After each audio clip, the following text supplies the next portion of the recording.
Hvussu kan jeg verja meg onkur lærer et vers skeivt? Oh my dear. Okay, jeg har hatt en trouble spurningar.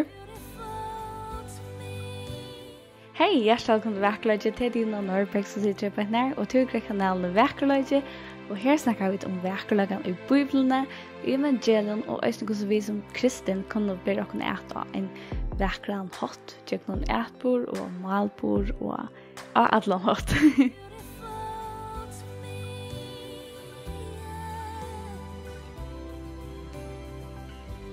Så vidare är fair check no Filippibrævið och I hade det bara så spännande för vi tar som neckweek på man de övner som Black Lives Matter och så snackar vi oss nu med att kan god täcka alla center och isn't det att till pornografi som framvägs. Vi har snackat om sinna Jesus här och hur Jesus var och hans krosssteja och det var en så go för mer personer jag hoppas det go för riktigt och jag lär så nek och särskilt här att sätta folks att vad Jesus gjort för mig. Jag var så tacksam för det och det var öppna min egen för några öron och just inte att jag kvill mer frälsning till jag var alla som mest gjort för mig för jag för mina skild. Och i det så för att också syndromet att vaccinan fyrre synd eller klander och strui. Så kvärt vaccina, kvärt lösningen och träffat oss syndrom i det. Så jag glömmer för att snacka syndrom till det. Och för östen oss syndrom här, ofta är som folk misskilja Guds ord. Och det är ganska skillöje hvis det inte har misskilt ett människa eller någon annan. Så därför det snacka syndrom i det. Verset så för jag kan till Filippibrævið kapitul 2 och vers 12 i det. Här ständer versen om och så tid du älskar mine allt du har lojen, så arbeid ikke bare som tar I hver tjadikon, men oppåt møyre nu, ikke tjadikon vi øtta og bivan og på frels og tykkere. Så første spørninger bare, var det noen år eller noen vers som stod ut for dikon vi har en tekst om? For meg hadde det også litt til at øtta og bivan og på frels og tykkere kan merke det. Det det første som jeg husker sier. Og jeg hadde til en god spørninger kunne sette seg med hva merke dette verset. Og jeg hadde gode spørninger, tar gjøre gode svær, eller til vevren til å finne gode svær. Så etter en gode spørning å sette seg, hva mest gjør dette verset? Og be god om at gjøre oss visdom og finne svær på det. Og derfor vi tror det be om at Herren må gjøre oss visdom, få svær og på en spørning som vi tar med hva mest gjør dette? Så I undervarende person så har vi snakket om 4 mynden som Jesus for oss kristen. Og det just å hetta at Paulus nu for å vende seg til det kristne i Filippi og gjøre dem noen anmenninger. Og disse anmenninger øyne til dere og I det. Paulus sier til at de som var i Filippi hadde alltid vært en løyen til han var tjataimon. Og Paulus høyder at nu han ikke kan være tjataimon at arbeide en herrere vi øyta og bivan og på frelse og torra. Og hva skal du si, men hva merker det? Merker det at man må arbeide for å vinne frelsene, eller for å være frelsene? Det en god spørning å spørre, og jeg får svære snir. Og jeg husker at det et av de versene som har misskilt til noen bæg og år og det. Det var nek misskilt. Og jeg halte at årsøken til at folk leser ikke Bibelene. De leser ikke alt orgos, de kjenner ikke alt orgos, nek som kristen, eller kallar seg kristen.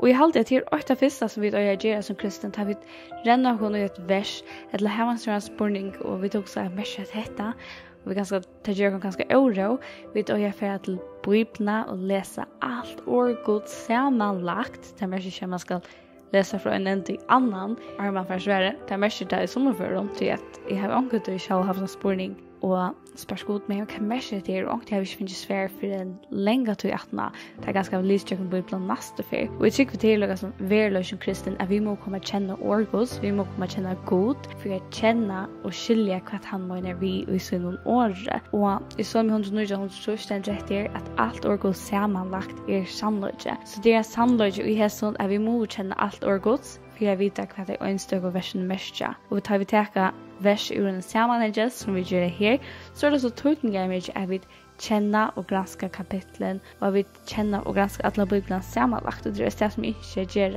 og I som personen, og I som personen generelt at vi alltid takker ordet sammenlagt, og just dette verset understryker bare tolkningen av Gud, så tolkninger til at kjenne alle Bibelene, og lese alle Bibelene. Så vi kan spørre, men Paulus, hva mener du vi snir? Hvis Paulus säger verjer det. Hvis jag kunde spurt han, ja men Paulus kan många det vis ner. Det är fantastiskt det. Men Paulus är inte till steder fysiskt, men han skriva så nek i Bibeln, skriva nek bröv. Och här har han också Sverige på just det som han menar här. Och vi vet också att Paulus menar inte vi till verkliga frälsarna här. Det är det också som Paulus understryker i atter. Och sin brev så var det att frälsar kunde inte vinnas vid verskon. Och frälsar kunde inte vinnas vid dopet. Så det är också som han understryker atter. Med andra kan vi läsa Efesos 2:8 till 8 versen, 8 av få versen som vi kunde läsa. Vi känner tog av nåje till frälst vid trygg och det är inte att ingen självån, det är gåva Guds, inte verskon för att ungen ska rosa sig. Så det gåva Guds, det är bara vid trygg och inte är verskon. Så vi vet att vi har sån och vi vet att vi att läsa tas Paulus skriver att Paulus menar inte vi till att vi må arbeta för att bli frälst. Men kan man inte så? Det är en god spurning att spela.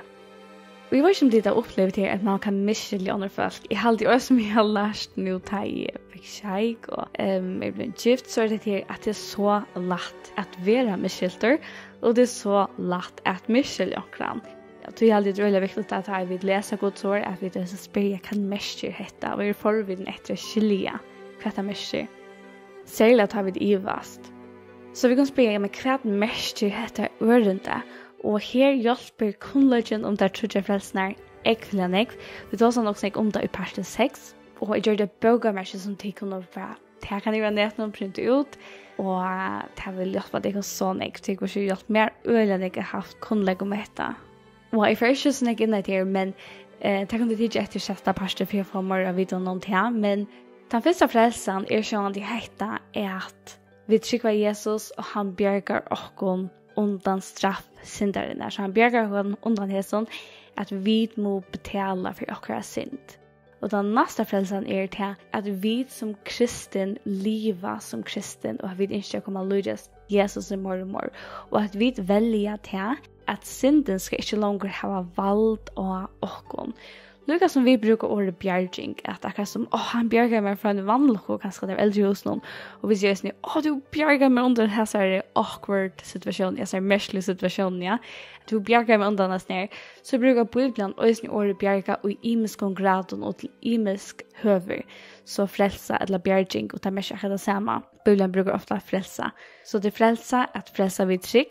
Det här att vi trycker god och vi är frälst och punktum. Vi kunde inte vara ofrälst efter. Vi sitter i oss och tömmer person så har vi några videor så det kan hitta efter. Och den nästa är att vi som kristen väljer att leva som kristen. Och som Bibeln brukar också en sån årsko tog på att vi som kristen må välja att leva som kristen. Och det är också en bjärging i sig själv och hetta att leva i frälse från synd. Och jag tycker att det här livet bjergar oss fra så nekvån vannlokken. Det kan jeg også stryke under på at jeg har midlene valgt ikke at drekke, ikke at ferdigbojen, tog jeg til kristen. Så jeg vet ikke om det skiljer det, men det er en bjerging og at leva som kristen. Til man vil bjerge undan syndene og tog som hon ser det. Det er avløyingene som synden hever. Og hvis det var syk for avløying synden hever, så kan vi også lese om det i Jakobsbrev om hvordan synden bare drenar okon. Och ta vidare det ganska långt av hur så synd kan drena. Och jag så tycker bara att leva som kristen bjärging och så mycket bättre. Och det som tidskriver i skriften som videon att medicin för synd eller medicin med att strö klanter att leva som Jesus Kristus eller leva som kristen och att leva på en måte här som vi väljer att vända oss från synd. Det är inte att det är synda, det är inte att det är lätt, det är inte att det är trubbelt, det är sån trubbelt, men det är en god orsak att göra det. Och vi gör det för Kristus. Så inte att den Paulus är på den här att det ska vara höjlagjord, eller att det ska lydas Jesus är mer och mer. Att Jesus ska göra mer känslor i töjman. Nek var snärre, eller nek fall, nek som kan vara till fall, kan komma akkurat vid, som vill göra det att vi som kristen inte leva efter vilja Guds, inte leva som Gud vill, som han skriver i sin ordet. Och att vara bjärgar undan det som snärron kallar Bibeln nämligen frälsa. Och det är en daglig frälsa. Till vi som kristna har bruk för mer och mer att komma lyckas Jesus som man säger mer och mer.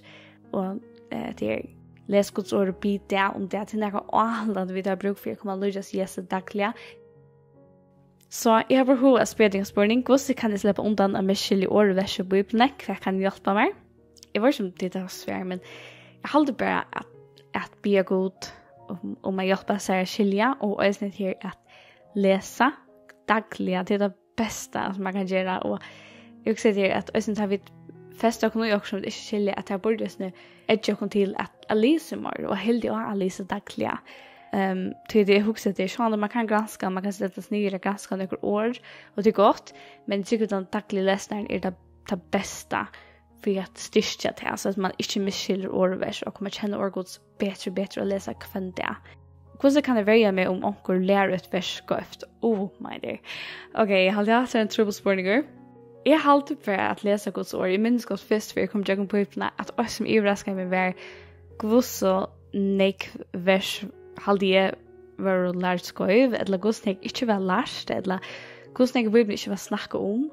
Det var bare veldig overraskende for meg, da jeg lyser ikke Bibelen, jeg tror ikke forklare, men det slår meg ordentlig, at nå kjente jeg godt, jeg lyser ikke Bibelen, jeg visste hva stod og hva det ikke stod, og faktisk da folk sa at ja, men hatt stender Bibelen, så kunne de gå svære nøye, hatt stender ikke Bibelen, eller hva sier du til, hva er det du hatt stender?